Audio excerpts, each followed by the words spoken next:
করছে। বিএনপি শেষ মুহূর্তে এসে বুঝতে পারছে যে তাদের মূল শত্রু আওয়ামী লীগ না, মূল শত্রু এরা। আওয়ামী লীগকে নিশ্চিহ্ন করার চেষ্টা করাটাই হবে আত্মঘাতী।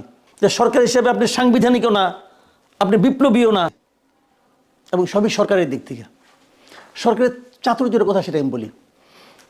আপনি যেমন একটা জিনিস অনেকে খেয়াল করেনি, সেই জিনিসটা হলো, আপনিও কিন্তু এটা খেয়াল করেছেন কিনা আমার সন্দেহ করেন। আপনি যখন প্রশ্নটা করলেন, প্রশ্নের মধ্যে ওই জিনিসটা আসেনি। সেই জিনিসটা হলো, ওরা কিন্তু বলেছিল তারা জুলাই বিপ্লবের ঘোষণাপত্র দেবে, প্রোক্লেমেশন অফ রেভলিউশন, তারা কিন্তু এই কথাটা বলেছিল। ওরা কিন্তু গণ অভ্যুত্থান বলেনি, জুলাই বিপ্লবের ঘোষণাপত্র দেবে। আর সরকার কিন্তু বলছে জুলাই গণ অভ্যুত্থানের ঘোষণাপত্র দেবে। সরকার কিন্তু একবার ওটাকে বিপ্লব বলছে না। মূল জায়গাটা হলো, এই জায়গা হলো সরকারের চাতুর্য। চাতুর্যটা কেন? সরকার একটু ঘাবড়ে গেছে এই কারণে। আগে বলেছি এই সরকার একটু দুর্বল সরকার। আমার দেখা সবচেয়ে দুর্বল সরকারগুলির মধ্যে একটা হলো এই ইউনূস সরকার। এরা কি করেছে, যখন ওরা বলেছে যে ওরা বিপ্লবের ঘোষণাপত্র প্রকাশ করবে, তখন সরকার ভয় পেয়েছে এই কারণে, যদি জুলাইয়ে বিপ্লব হয়ে থাকে তাহলে তো এটাকে একটা বিপ্লবী সরকার হইতে হয়, তাহলে সরকারের প্রত্যেকটা লোকের সঙ্গে বিপ্লবের একটা সম্পর্ক থাকতে হয়। বাট বাস্তবতা হলো, এই সরকারের ৮০% বেশি উপদেষ্টার সঙ্গে এই জুলাই বিপ্লবের কোনো সম্পর্ক ছিল না। মানে তারা স্বপ্নেও এই বিপ্লবকে সমর্থন করে নাই, কেউ না, ৮০%। তো যদি বিপ্লবী সরকার হয়, তাহলে তো বিপ্লবের সঙ্গে সম্পর্কযুক্ত ব্যক্তিরা এই সরকারে থাকবে, তাহলে তো এই সরকার টিকে না রে ভাই। যদি বিপ্লবী সরকার হয়, তাহলে এই সরকার অবৈধ হয়ে যায়, নতুন একটা সরকার গঠন করতে হয়। এটা দেখে এই সরকার ভয় পেয়ে গেছে। তখন তারা চাতুর্যের সঙ্গে তাদেরকে থামাইছে যে তোমরা থামো, আমরা এই ঘোষণা করব। আমরা কি ঘোষণা করব? আপনি আজকে পত্রিকা দেখেন, সবগুলো জায়গায় কালকে আপনার এই ওনাদের প্রেস সেক্রেটারির বক্তব্য শুনেন, তারা কিন্তু বলছেন যে জুলাই গণ অভ্যুত্থানের ঘোষণাপত্র তারা দেবে। তো গণ অভ্যুত্থান হলে তো এই সরকারের এজেন্টের কোনো সমস্যা নাই। আর ব্যাপারটা বুঝতে পারছেন? এই জায়গায় হলো সরকারের একটা চাতুর্য দেখাচ্ছে। সরকারের ভুলটা কোথায় সেটা, মানে মূর্খতার কথা সেটা আমি বলি। মূর্খতাটা হলো, তারা করেছে কি, একটা ওই যে মানে আপনার ওই যে দেখবেন আপনার মাঝে মাঝে গ্রাম এরকম হয়, এই যে দুইজনেই ঝগড়া করে, মাঝখানে একজন যায় থামাইতে যায়, পরে তার সঙ্গে ঝগড়া বেজে যায়। কারণ সরকার হয়েছে ওই অবস্থা, সে এটাকে থামাইতে যায় নিজের ঘাড়ে নিয়ে নিছে। এবং সে কি বলছে, সে সকলের সঙ্গে জাতীয় ঐক্যমত্যের মাধ্যমে জুলাই গণ অভ্যুত্থানের ঘোষণাপত্র তারা দিবে। জাতীয় ঐক্যমত্য সে কীভাবে করবে? জুলাইয়ের এই গণ অভ্যুত্থান নিয়ে ঘোষণাপত্র দেওয়ার ক্ষেত্রে জাতীয় ঐক্যমত্য করা হবে পৃথিবীর সবচেয়ে কঠিনতম কাজগুলি। কারণ এই জুলাই গণ অভ্যুত্থানকে যেভাবে বিএনপি দেখে, সেভাবে কি জাতীয় পার্টি দেখে? দেখে না তো, দেখে না। জাতীয়, আপনি এর মধ্যে দেখবেন গ্রুপিং কিন্তু হয়ে গেছে। যখন নাকি সরকারের ঘোষণা আসে নাই, তার আগে যখন স্টুডেন্টরা ঘোষণা করেছিল, তখন স্টুডেন্টদের পক্ষে কিন্তু সমর্থন দিয়ে দিয়েছিল জাতীয় পার্টি, এবি পার্টি, ছাত্র শিবির, এরা। এবং এরা দিয়েছিল, দেখেন আপনি ৩১ তারিখে, আজকে কিন্তু ছাত্র শিবিরের একটা প্রোগ্রাম ছিল সকালে, ওরা ওইভাবে প্ল্যান করে করছিল যাতে নাকি শিবিরের লোকগুলো সবাই এখানে আসতে পারে। এর মাধ্যমে আমাদের পলিটিক্সের একটা পোলারাইজেশন ক্লিয়ার হয়ে গেছিল যে আসলে আগামী নির্বাচনটা কী হতে যাচ্ছে। এই নাগরিক কমিটি বলেন, বৈষম্য ছাত্র আন্দোলন, ছাত্র শিবির, জামাত ইসলাম, এবি পার্টি, এই একটা গ্রুপ হয়ে গেছিলো কিন্তু, যে ইলেকশন আগামীতে এরাই ইলেকশন করবে জোট হিসাবে, এরকম একটা জিনিস কিন্তু ক্লিয়ার হয়ে গেছিলো। তো এদের সঙ্গে কি এখন বিএনপি মিলবে? এসে তাহলে তো বিএনপির অস্তিত্ব থাকে না। কাজে জাতীয় ঐক্যের মাধ্যমে তারা যে ঘোষণাটা করবে, সেটা প্র্যাকটিক্যালি আমি মনে করি নিয়ার টু ইম্পসিবল। এটা কঠিন কাজ একটা। তো যে জিনিসটা নাকি ওরা করতো, সেটা করতে যায় এখন একটা কঠিন একটা বাস্তবতার মুখে তারা এটা কেন পড়লো? তারা আসলে ভয় পেয়ে গেছে। ভয়টা সরকার পাইছে। তারা মনে করছে এটা যদি ওখানে তারা যায়, দুটো জিনিসের ভয় এখানে। একটা ভয় হলো যে এদের এই জিনিসটা, তারা যা যা কথা বলবে, সেই কথাগুলো সাধারণ মানুষের কাছে গ্রহণযোগ্য হবে কিনা। যদি সাধারণ মানুষের কাছে গ্রহণযোগ্য না হয়, তাহলে সারা দেশে সরকার বিরোধী একটা চিন্তা কিন্তু মানুষের মধ্যে দানা বাঁধবে। এইটাকে তারা ভয় পেয়েছে। আরেকটা ভয় পাইছে যে যেমনিই হোক লোকে কিন্তু মনে করে যে এই বৈষম্যবিরোধী ছাত্র আন্দোলন আসলে এই সরকারেরই একটা বি টিম। কাজে এদের ব্যর্থতাটা আলটিমেটলি সরকারের জন্য ব্যর্থতা হবে, এবং এটা হওয়ারই সম্ভাবনা ছিল বেশি। এটা এই জায়গাতে সরকার ভয় পাইছে যে না থাকে, তাহলে ওদের কাছে জিনিসটা আমাদের কাছে নিয়ে আসে, জিনিসটাকে একটু ঝুলাইয়া দেই, তারা একটু ঝুলাই দেওয়ার জন্য এই কাজটা করছে, বাট এটা বাস্তবতা না। না এই কারণে দেখেন আগের দিন এই আপনার প্রেস সেক্রেটারি উনি শফিকুল আলম উনি কী বলেছিলেন, যে এটাকে তারা বলেছিলেন যে একটা কি ইনিশিয়েটিভ বলেন, যে প্রাইভেট ইনিশিয়েটিভ। এখন যেটা প্রাইভেট ইনিশিয়েটিভ ছিল আগের দিন বলছে 24 ঘন্টা আগে, এখন সেটা কী হয়েছে যে গভর্নমেন্ট ডিউটি হয়ে গেছে। প্রাইভেট ইনিশিয়েটিভ কীভাবে গভর্নমেন্ট ডিউটি হয় ভাই, এর মধ্যে কী এমন ঘটলো? তার মানে এই সরকার কিন্তু দোদুল্যমান সরকার, তারা সিদ্ধান্ত নিতে পারে না যে তাদের কি করা উচিত কি করা উচিত না। ওই উচিত অনুচিতের ব্যাপারে তাদের ভিত্তি কিন্তু নৈতিকতা নয়, ভিত্তি কিন্তু লজিক নয়, ভিত্তি হলো ধমক, যে কে কতটা ধমক দিতে পারে আমরা সেই অনুযায়ী কাজ করব। এবং এটা এই সরকারের জন্য আমি মনে করি এই যাবৎকালে সবচেয়ে অনেকে মনে করছে এটা বোধহয় একটা ভালো স্টেপ না, এটা ভালো স্টেপ না, এটা খারাপ স্টেপ।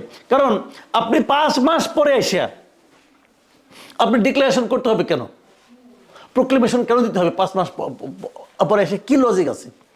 আমাদের যে স্বাধীনতার যে ঘোষণাপত্র ছিল সেটার কি বাস্তবতা ছিল? তখন আমরা যে যুদ্ধ করব, এটা যে বিদ্রোহী না, এটা যে বিচ্ছিন্নতার মধ্যে কোনো আন্দোলন না, সেটা প্রমাণ করার জন্য সারা দুনিয়ার কাছে এটা আমাদের জন্য ফরজ ছিল যে আমাদের একটা ঘোষণাপত্র থাকবে, সেই ঘোষণাপত্রের আলোকে আমরা একটা প্রবাসী সরকার করব, সেই সরকারই যুদ্ধটা পরিচালনা করবে। সেটা ছিল সারা দুনিয়ার কাছে গ্রহণযোগ্য করার জন্য একটা গুরুত্বপূর্ণ বিষয়। আজকে যদি আপনার রেভলিউশন বলেন, এটাকে যদি রেভলিউশনারি গভর্নমেন্ট বলেন, তারা সারা দুনিয়ার কাছে একটা বিপ্লবী সরকারের গ্রহণযোগ্যতা থাকবে? সারা দুনিয়ার কেউ মানবে যে তুমি একটা বিপ্লবী সরকার? কই বিপ্লব, কই বিপ্লবী পার্টি, কই বিপ্লবী সরকার? তো আগে একটা ঘোষণা দিয়ে মাঠে নামে। এখন সরকার পতন হয়ে গেছে এক সরকারের, এখন আপনি বলতেছেন যে ওই আন্দোলনটা বিপ্লব ছিল। এটা আপনার এই জ্ঞানচক্ষু আপনি পরে খুঁজছে, 5 মাস পরে এসে আপনার এই জ্ঞানচক্ষু উন্মোচিত হলো? এটা হয় কোথাও পৃথিবীতে? তো এটা কিন্তু আন্তর্জাতিক স্বীকৃতির ক্ষেত্রেও বিপ্লব বললে একটা ঝামেলায় গভর্নমেন্টকে পড়তে হতো। এই সব মিলিয়ে একটা মানে যেটা সহজ বাংলায় বলে একটা সেরা বেড়া অবস্থা। এবং এইটার মধ্যে সরকার কী কারণে যে ঢুকলো এটা আমার কাছে ক্লিয়ার না। আমার আপনার আলোচনা থেকে আমি যদি 3টা প্রশ্ন আপনি এখানে আমার কাছে মনে হয়েছে খুব গুরুত্বপূর্ণ, আপনার শেষের জায়গা থেকে যদি শুরু করি, যে এই প্রোক্লেমেশনটা কেন মানে গুরুত্বপূর্ণ মনে হচ্ছে, আবার সরকারও এটা নিজ কাঁধে নিয়ে নিল, বোঝা যাচ্ছে যে একটা সংঘাতের কথা চিন্তা করে হয়তো নিজেদের কাঁধে নিয়ে, কিন্তু এটা কতটা জরুরি? আমার কাছে মনে হয়েছে এটা একেবারে অপ্রয়োজনীয়।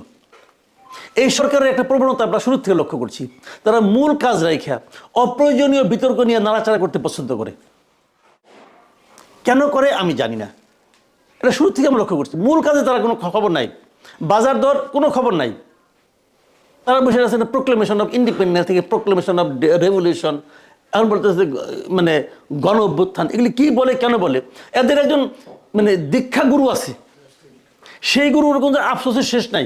ওই ফরহাদ মাজার সাহেবের, ওনার কিন্তু আফসোসের শেষ নাই। উনি কিন্তু আগে থেকে বলতেছিলেন তোমাদের আগে উচিত ছিল শহীদ মিনারে যে শপথ নেওয়া, তোমাদের আগে উচিত ছিল প্রোক্লেমেশন করা, সে কিন্তু আগে থেকে বলতেছেন। ওনাকে আমার কাছে অনেক সময় মনে হয় না যে সে খুব প্রকৃতপক্ষে খুব সুস্থ লোক, আমার কাছে এটা মনে হয় না। কাজে ওনার দ্বারা এরা প্রভাবিত, ওইটাই কিনা আমি জানি না। 5 মাস পরে এটার কোনো প্রয়োজন ছিল না। আরেকটা কারণ হতে পারে, আমি বলি সেই জিনিসটা কি, এই গভর্নমেন্ট আসলে ডিফাইন করতে পারছিল না এটা কী ধরনের গভর্নমেন্ট। আপনি মনে আছে কিনা জানি না, 2 দিন আগে এই কৃষিবিদ ইনস্টিটিউটে একটা 2 দিনব্যাপী একটা সম্মেলন ছিল, এটা এনজিও ভিত্তিক সম্মেলন, ফোরাম ফর বাংলাদেশ স্টাডিজ নামে একটা প্রতি সংগঠন, তারা একটা আয়োজন করেছিল 2 দিনব্যাপী। সেখানে কিন্তু সরকারের সব লোকজন আসছে। এটা কিন্তু একটা বিদেশ ভিত্তিক একটা সংগঠন, মানে আলী রিয়াজ, মাহমুদ হাসান, মনির হায়দার, এদের দ্বারা নিয়ন্ত্রিত একটা সংগঠন। এরা শুরুতে এদের সঙ্গে আমিও ছিলাম।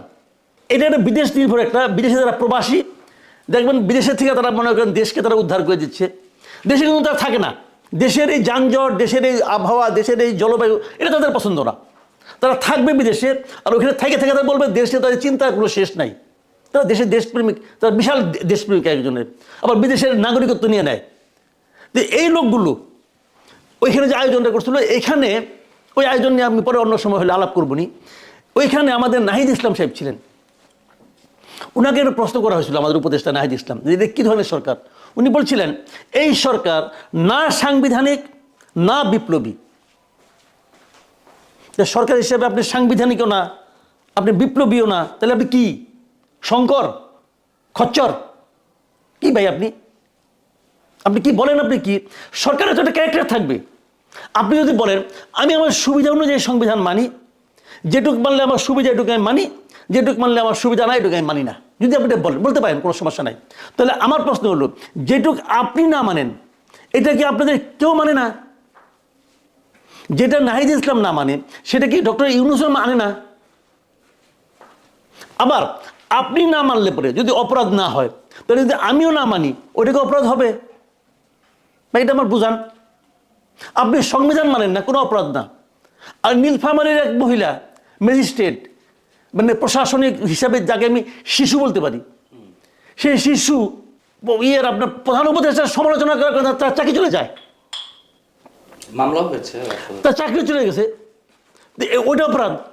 আর আপনি সংবিধানই মানেন না, অপরাধ না? কেন রে ভাই, কেন? তার মানে আপনি দেশে কোনো নিয়মই রাখতে চাচ্ছেন না। এই যে দুরবস্থাটা, এটা নিয়ে আজকে হয়তো কেউ প্রশ্ন করছে না, কারণ তারা দাপটের সঙ্গে আছে। আগামীকালকে যে প্রশ্ন হবে না তার কোনো গ্যারান্টি আছে? হবে।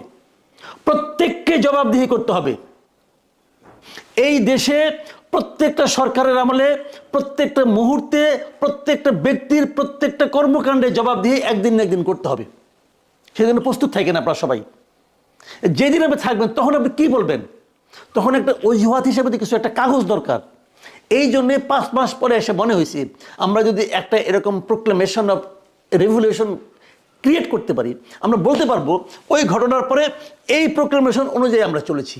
তাদের এই প্রোক্লেমেশনটা আমি দেখেছি ইংরেজিতে ড্রাফট করা।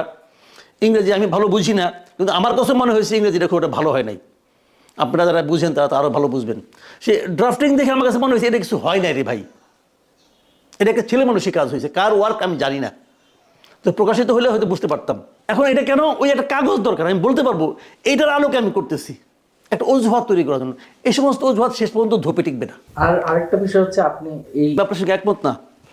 আমি বলি কেন একমত? সরকার সংঘাত থামায় নাই, সংঘাত হতোই না। সংঘাত করার মতো শক্তি এই স্টুডেন্টদের নাই, সংঘাত করার মতো শক্তি এই স্টুডেন্টদের নাই। বরঞ্চ আমি বলি সরকার এই স্টুডেন্টদেরকে বাঁচাই দিল। এই স্টুডেন্টদের এই যে নেতৃবৃন্দ যারা আছে, হাতে গোনা যে 4-5 জন আপনারা দেখেন, এরা যে আসলে একটা ফাঁপানো বেলুন, এটা হয়তো আজকে প্রমাণ হয়ে যেত। এর হাত থেকে সরকার তাদেরকে রক্ষা করেছে, কাজেই তাদেরকে বরং বাঁচাই দিল বেইজ্জতি হওয়ার হাত থেকে। বেইজ্জতি হইতো। সংঘাত করতে গেলে কিন্তু শক্তি লাগে, এই শক্তি এদের নাই ভাই, এদের সঙ্গে কেউ নাই। না, ওরা তো দাবি করছে যে, দাবি তো সবাই করে। আপনি বামপন্থী বাংলাদেশে অনেকগুলো সংগঠন আছে না, এদের বক্তৃতা শুনে দেখেন দু একটার। তারা দেশ না দুনিয়া উল্টে এলায়। তো দাবির সঙ্গে কী সম্পর্ক ভাই?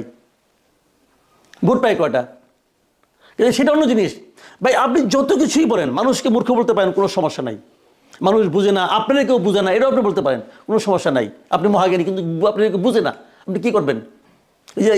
নির্মল সেন ছিলেন একজন সাংবাদিক আমাদের, উনি সারা জীবন গরিব মানুষের রাজনীতি করতেন। ইলেকশন হয়তো বাড়ি ছিল গোপালগঞ্জ, ইলেকশন করতেন, ভোট পেতেন 250-300।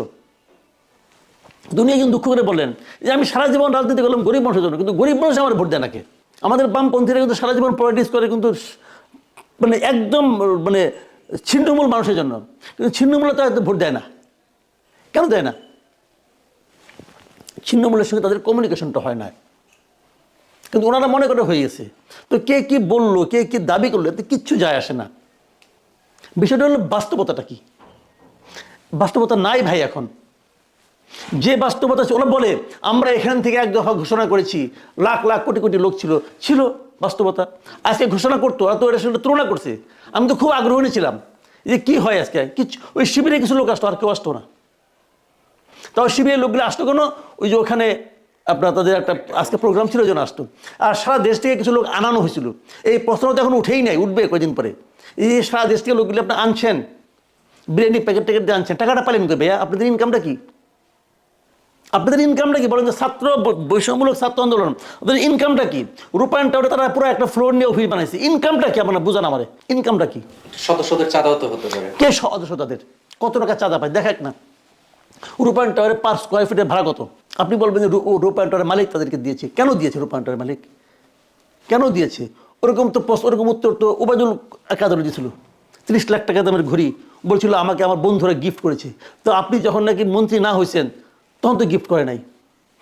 এই ওবায়দুল কাদের তো একসময় বাংলা বাণিজ্য এস্টেনিয়েটার ছিল, তখন এই পেছনে একটা রেস্টুরেন্ট ছিল, ওই রেস্টুরেন্টে গেলে পরে ওই রেস্টুরেন্ট মালিক অন্যদিকে ঘুরাই থাকতো, কারণ তার বাকি বসছিল অনেক। ওই রেস্টুরেন্টে আমরা যে খাওয়া দাওয়া করতাম, তখন শুনছি ওবায়দুল কাদের কত টাকা বাকি রাখছিল ওখানে। পরে সেই ওবায়দুল কাদের 30 লাখ টাকা দামে ঘুরে দেয়, কেন ভাই?